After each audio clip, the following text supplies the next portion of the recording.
Sri Raghav Chadda regarding need for reducing of age for contesting elections in India. Thank you sir. Sir, आज मैं जिस मुद्दे पे बोलने के लिए खड़ा हुआ हूँ वो मेरे दिल के बड़े करीब है। It pertains to participation of youth in Indian politics. इससे भी पहले आना चाहते थे क्या?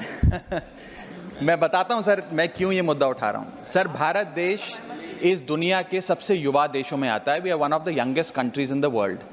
हमारे देश की औसत उम्र मात्र 29 साल है। हमारे देश की 65% आबादी 35 साल से कम आयु की है। हमारे देश की आधी आबादी 50% से ज़्यादा आबादी 25 साल से कम आयु की है। लेकिन क्या हमारे नेतागण, हमारे चुने हुए प्रतिनिधि भी इतने युवा हैं? ये सवाल मैं आज आपके सामने रखना चाहता हूं। सर, आपको जानकर अचंभा होगा कि फर्स्ट लोकसभा जब इस देश की चुनी गई थी, जब देश आज़ाद हुआ, पहली बार लोकसभा का चुनाव हुआ, तो उस लोकसभा में 26% लोग 40 साल से कम आयु के थे। और अभी 17वीं लोकसभा जो अभी 2-2.5 महीने पहले समाप्त हुई, उस लोकसभा में मात्र 12% लोग 40 साल से कम आयु के थे। तो जैसे जैसे देश जवान हो रहा है, हमारे चुने हुए प्रतिनिधि उस जवानी से काफी दूर होते जा रहे हैं। We are a young country with old politicians. We must aspire to become a young country with young politicians. और ये क्यों हो रहा है सर?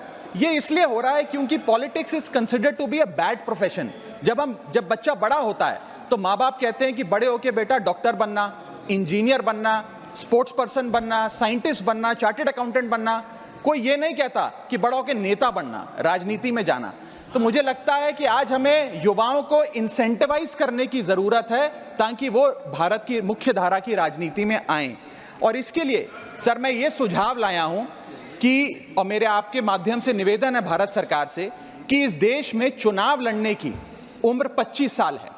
आप लोकसभा का चुनाव हो या विधानसभा का चुनाव हो, वो चुनाव लड़ने के लिए आपकी कम से कम उम्र 25 साल होनी चाहिए। मैं आपके माध्यम से ये सरकार से निवेदन करना चाहता हूं कि सरकार उस उम्र को 25 से घटाकर 21 साल करे और 21 साल का युवा हमारी मुख्य धारा की राजनीति में अगर आना चाहता है, चुनाव लड़ना चाहता है, तो उसे अनुमति मिलनी चाहिए। सर, जब देश का युवा 18 साल की उम्र में वोट डालकर अपने सरकार चुन सकता है, देश का भविष्य चुन सकता है, तो वो 21 साल की उम्र में चुनाव भी जरूर लड़ सकता है। और अंत में आखिरी वाक्य, लास्ट सेंटेंस सर, मैं ये कहना चाहता हूं कि You made your point. Sri Tiruchi Shiva